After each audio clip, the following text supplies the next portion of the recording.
Mbote bandeko balandi ya radio pe télévision lokole bisika nyonso bozwami. Bandeko boyebi na vie, finalement on ne comprend plus rien. Il y a des bateaux au mususu salama peut-être pas bongate. Ce que tu as bongate, ça peut-être mabe, mais on dirait que ça lié, ça lien familial oyo, bango ba gomo na bonheur te. Peut-être ça volonté na bango te, ça na obi, ça lié na famille. Pour c'est pas possible. Les camps salami na mboka France, na Europe, na ville à Lille. Ils sont au Gobet et la Bino, finalement, on ne comprend plus rien. Qu'est-ce qui se passe? Et là, on n'y est pas comme la bande de Konabiso. Mbote bande de ya radio, pe télévision locale, na émission na Bino radio locale masolo. Oyo epe sa maka epa ya ngai moko votre humble serviteur Fiston Pelende. Merci na ba o yebinga ite kombo na ngai yango wana. Merci na ba o ba s'abonner déjà na chaîne na biso radio locale TV et bo partager émission pour awande tu vois ba histoire vrai to pesi to betele bino pour ba papa ya boania ba mama ya boania ba yaya ya boania ba leki ya boania bo pesa ka conseil d'être ba chaque fois c'est comme de quoi kwei yo okoya te s'occuper de quoi longa ki asunga bino ba conseil na yepe bino bolonga. L'histoire de la bino et out na France, na lo bagi ne bandele kuna na ville ya Lille. Ndeko apesi li solo alobi papa Fiston to landaka yo na radio lokole TV na lingi yo beta li solo yo.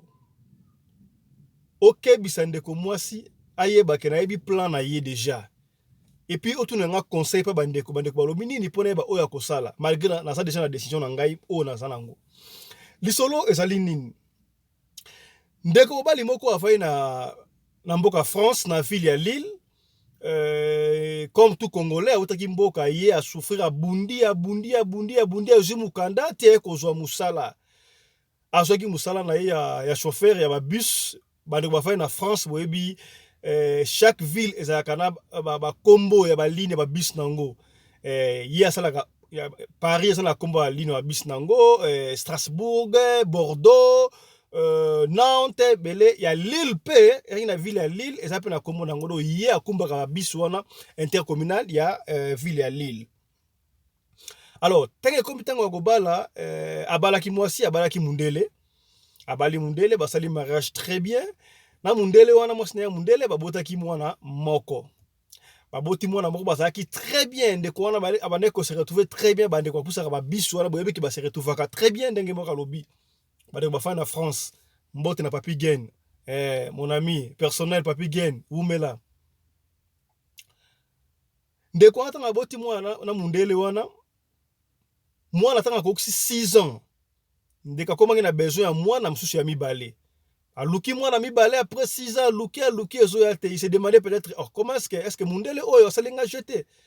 Akete ne ba baloli matrice to ba kisi pas au rasé mais qu'est-ce qu'il ne va pas. On a besoin il y a deuxième mois na biso za africain mais moi na so ya te il s'inquiétait beaucoup. Asomba ki anda kunda kwa liboso asomda ka mibale ndaka liboso ye wana iska na ofana na mwasta ye ya mundele ndako ya mibale bachaki ba locataire kaka ndenge zalaka. Siko ndenga bima kaka kutana ndeko moko ya mwasi congolaise comme il avait besoin ya kobota su mwana a développer ndeko congolaise wana bana ya mboka umela asala ba 7 ans azwaka mukanda te. Alors chance na ye tout le monde ndeko congolais wazaki na mukanda donc il est français. Alingi ba lingani ba vandi pe très bien. Alors ayebisi na mwasi na nga na ndako to na mwana biso moko mais c'est que na beza mwana mais amour kaka amour les la rara. En fin de compte mwasi wana pe ndenga ya mwana ki congolais yaki déjà na mukanda azui zemi pe aboti tanga boti pe tonton wana congolais o apesi di solo a déclaré pe mwana tanga déclaré mwana azui mukanda et mama azui pe mukanda na sima ya mwana kaka ndenge za la bandeko ya France to Europe boyebi tanga azui mukanda bafandi na bango pe bien mwana sikoyo ya mwasi ya mibale to makangu to ya congolaise tangu akokisi évidemment tangu mwasi akomaki na zemi avant kutakoma na zemi ndeko wana ya congolais oya chauffeur a bus asolaki ndeko congolaise wana ndaku abane ko s'occuper na ye ti tanga zemi aboti doki abane ko s'occuper très bien na mwasi na ya congolaise en fait makangu na ya congolaise to pe maîtresse na mwana très bien tangu kaka mwana ya mwasi oya congolaise akoki 6 ans Bande bona na lisolo très bien. Bona na bina très bien to kotanga ba combo te pa boy tout tanga combo. Asaka na besoin ya conseil. Tango mwana ya congolaise akoksi 6 ans. Makambu suko ebandi. Tango mwana ya congolaise akoksi 6 ans. Mbala moko ndeko apesi lisolo to papa to congolais oya poussaka ba biso aya komona ke mwasi ne ya mundele ya française akomi sous na deuxième zemi. Oh, mwasi a zemi. Ça va, c'est très bien, c'est une bonne chose. Tango mwasi a zemi aya ko bota pe mwasi mundele aboti sous deuxième mwana. Bo calculer do mwana libosa ko pe na ba 12 ans et pe ko joa zemi mususu aboti pe susu mwana. Tango aboti mwana siko tango congolaise aye koyeba keno mbandane ya mundele soit disant première dame ya mundele aboti su mwana mususu abandi makambo yo ka makambo eleka ntuka bande kotolingani te bakongo na mukilio ndeko congolaise wana aluki batu ba engagé ba congolais mususu soki pe azwaki numéro ya mwasi ya mundele wana wapi évidemment abi mutapesi so peut-être pour akoma ipo okelola la kuna denda kute ndaku moko officiel na ndaku moko officieuse quoi a chéri na yeka kende zalaka abi c'est fort possible tanga azwaki numéro ya mwasi nanga tango na lala kuna azwi numéro ya mwasi ya mundele apesi congolais moko congolais wana bengi mwasi ya mundele allo oui yonde madame Intel mwasi ya Intel nazoyoka passe nazoyoka mawa est-ce que yebite yoke kolinga congolais po anini est-ce que yeba ke bobali na onde ezawa azaka na mwasi musu ya mboka na bango congolaise abota na ye mwana akosa kutu 6 ans mwasi na yo alobaki yo botaka te obotaka mwana mongo botaka te nga préféré azonga na ye na mwana mboka po biso yaka mboka o koluka po soka lingi yo française mbongo otika na mboka awa yo yebaka te na fungoloka po na mono na lingi yo mingi na mona ka bango yo sa ndeko na nga te mais na sepelité pe un jour osa na la blessure intérieure otika na mwana ya nègre moko boye. Et ça, les modèles ont passé. Moi, c'est la moi, ça va pour moi, Tayoki. N'a pas qu'à péter mobile ailleurs. Moi, ça tourne mobile. Oui, oui, que mindel va se la rater. A tout n'y balabo. Mais moutouma ka benga ah ouais, bisinga yo ça na moi si amboka na mno congolaise, bobo tukutu mwana, mwana ça na 6 ans. C'est vrai ou c'est faux? Bon. De mobile abino menga pe la bomba ki na ngate papa fiston. Na ebisi clair oui. Na kutalaki na congolaise moko pa na biso par erreur to lingana ki tokenda moko et puis azwaki zemi bon na moi na yebisa o lungo za toucher premier ate na sokipa na zemi wana to zara pena moi na mbali te mais na sokipa na moi na ngai ndenge ba yebisa ke aza pena moi na nga confirmer ça le kuta mais na bote na congolaise wana munde na sidiki abino okosa kinga tromper ngai na mariage ça kinga na ozalaka nga moko okolo mbanda te konso ebika mindeni bazalaka aboti une compréhension asengi divorce. Divorce, bah, il un processus normal, conso, bah, quand tu peux, ça va. Quand tu peux parquer, non, des collaborations congolais, on a foutu à mondial, on a 20 000 euros. Alors, foutu à 20 000 euros, et puis, dommage, après, dommage, intérêt, sur Mickey. Et puis, qui paraba na naye, mi balé wana, des congolais, pe andimaki. Alors, foutu de quoi, bon, on a 20 000, foutu pas partir, c'est que pas partir, le foutu ndamu, mais pas, qui paraba na naye, mondial, wana, longue, à longue, nda kwa kenaye, banda kunaye, mi balé wana, somba, etikala. Moi ça mundela kei sikonde kwa tikali na ndaku na yemoko wa afandaka ya atikali yemoko moi ça kena bana mbale na ndaku sa ba locataire tanga kutela congolaise wana ya ebaki teke congolaise mtamonte ba kuona expliquer non moi na ngai ya découvrir to so mbale bo akei to kabwani na futi ya mbongo konso promeate bon ndenge po ndeko na congolaise promeate apesi clé moko ndaku ayo ça va comme ça banda ko ya pe na ndaku apesi clé quoi. Azolinga a officialiser makambo abi papa fiston linga na officialiser makambo traka congolaise en principe ezaki no pe ya moi solo na linga moi si ya congolaise pour traka abi to timboka moko to yobika libala na be étranger la rabna moi assurance te malgré tout qui bien na moi nanga mdelo wana mais na linga sikobe ndenge salami ki akende premier te linga na so congolaise wala zabna moi nanga officiel na pesi pe clé ndako. Moi si pe ya kalambi asali wa ko sa nyonso ko pour la linga ki pe moi si yango alobi jour mo na fandika aboye et puis si passe bande ka bande ko congolaise ay papa fiso beta li solo oyo pona openie bana mbali mususu soki tokima kolinga na biso ba camerounaise ba malienne batemboka misusu ba antillaise ba polonaise konso ba russe bopesaka biso foti te po bandeko na biso ya congolaise bapesa biso pasi lokoso ti wapi toyebi kezalaka soki mwasi alingi na mbali biloko ya mwasi to ya mbali eza ya bino mbale me bokende na malembe ntango yo kolinga biloko na ngai ekoma ya yo nde esika mabe ekotaka abi nazalaki na besoin ya kobala mwana mwasi wana abi nakendaka mpa na ye mpe nalalaka na ngai ye mpe mpa na ngai alalaka ekonsodo bien mpe na etikela moke kaka na yebisa ye non ça va to processus ya komona baparent jour mona afandaka ya boye namona convocation eye police ya lile biso lile kuna parke batindelinga convocation na ya boye nake kuna na parke babina convocation batindelaki eza mademoiselle to madame intel mutafundi yo il paraît yo oyibi chaînette na ye chaînette wana eza na valeur ya 250 soki euro siko tellement tant ba checker siko dossier ya ndeko mobali wana bamoni ke asa très bien asa na moyen asalaka na compagnie ba biso wana so tout le monde ça na compagnie ba biso wana asa quand même posé na France no boyebi ba de bafana na Lille mbote na bino to boyebi ay mais c'est ndeko yo asa na compagnie ba bis bon il paraît alors ce qui copain ya mwasi oyo est-ce akoyi ba bena chaînette à 250 euros pour mbongo na ezwaka na ko somba chaînette ata 20 ata 30 bon moi siko policier moko muta osola na yebi to limite mais quand même cette convocation après si il faut répondre ngo to tuni mwasi wana moi siko policier muta osoyebisa siko nde kombali oza siko ke copain na wana mutaibi ngabi yeka mutaibi yeka mutaka ndako na ngabi oh mais c'est prouve ya li to preuve moko byo kanga ki mutaibi ngo o preuve te mais la assurer certain ye mutu ayibi yango tant on ba ba essayer ngo mobala regretter est-ce que ye ko ofunda ngapo na pona makamdengo wana tabini moko ngam na futa kanda ku wana na lesa ka bango na sala ke makamno na ko yiba chaînette wana ya musala et puis je n'ai jamais vu chaînette na mona ngota o mona te na sombele bloque be chaînette wana ku ndaibi makambo wana te ba yebisi ya kende ba ndima ki yango penate ba bengi sko moi na va te contenir procès na yo il a so preuve oyo la sakelo mobali oyo mutu ayibi chaînette seconde ko ngona tanga songe pesi pena mutu ko soa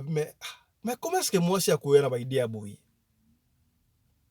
et pesi moi ko banga mais aisa ki eloko moko ta regretter tanga bengi mbali wana abengi sko moi si wana mais comment ofundinga na parquet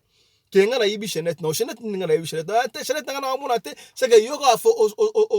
yoka mtoji yango na sala beza chaînette na ngai tango siko abengaki ye mundeko mwasi o azaki na camarade na ye moko pire ye webeka pire azaka pire mais emo pire comme pirate siko camarade ya mwasi wana congolais c'est ça lié bien pété tango a déplacer siko air moko jo muso abengi siko yo mobali ya camarade na ye wada bo comprendre solo abengi siko tonton wana pousa ba bis abengi ye po ayebala ye pe bien tonton kingani en tout cas na yeka moko yusa yo na ko bomba te po oyo sala kapena po na muninga na nga akosa eleko asali tenge pesi nga passe oyebike moninga na nga esanga no mission ezaki accompli d'abord ndenga benganzi mosa bokabona mosa mundele wana ye mutu engagea ki mutu abenga mosa mundele yebisa ye boye yango même na divorce ndenga na divorce ko na besoin bandako o mbale osomba wana yo fota kombo ndako mona kombo na ye fo kabele yango pa botela yo mwana e consort alingi bala ngazong so zero afanda na ndako akota na kuna fanda ka wana epinda kwa le koma ya ye mususu wa do yopna obadela je pose na mbongo ko soma ndako musabi esa nde boye abina conseil ki muninga me ayokite pesinga pasi yona biti na ko bomba loko wate mona benga ka ope oida ngana mwa quelque chose ne weda ka ko sala ko ndingo wate mais zalaka mayile esa boye epesi pasi siko ndeko wana na problème abi tala mwasi ya boye papa fiston congolais ayaki na mukanda te na ede na pesi mukanda abana ko vivre vie lelo alali awa lelo apale alali pa muninga intel moi ezalaki te mena tie à l'aise asalaka kutu te argent de poche nyoso tu ndako ngamu tu na futaka mais tala ku alinga montengai alinga bloko na ngai koma ya ye pona nini soki na balaki yetu yebeki tungo bala communauté de bien eloko na ngai ingozala ya ye et puis surtout uti ndaku moko pardon to uti mboka moko pourquoi il a été pressé ya kosala makamande moi je suis désolé est-ce que moi si aboye bande ko nanga boye bisanga papa Fisto na continuer ko bala ye to na kata relation et puis muninga na ye abi abetelinga makanisa muninga na ye ya ebite ko muninga yabisinga makamona est-ce na tuna ye makam o muninga na yabisinga to na éviter ka ndengo wana tala ba congolais ba osala buso na osala et ça yami na mboka ya France na ville ya Lille histoire vrai bandeko de quoi na pesi solo abina na préféré na pesa solo pa na yo papa Sedek obete yango po openi bandeko mibale msusu et pesi pasi atabini moko ndeko sana besoin conseil abina sana décision ya ngai moko déjà mais na lingina yo ka pe bandeko ya radio lokole po olobaka ba papa ya bwania bazali ba ya mama ya bwania ba ya bwania yo ka pe conseil ya bandeko mususu na sala ndenge nini na kata relation wana na bana okipe mwana nga kaka tona bala ye d'ailleurs ko bala ye kutu abi mutoko pe conseil ya bala ye c'est déjà impossible na ko linga ngote parce que na monde ya makanisi ya malamu te abi na yeba ite ba congolais bazaka ndengo wana na yebi ke ba congolais nyo so bala ndengo wana te mais tala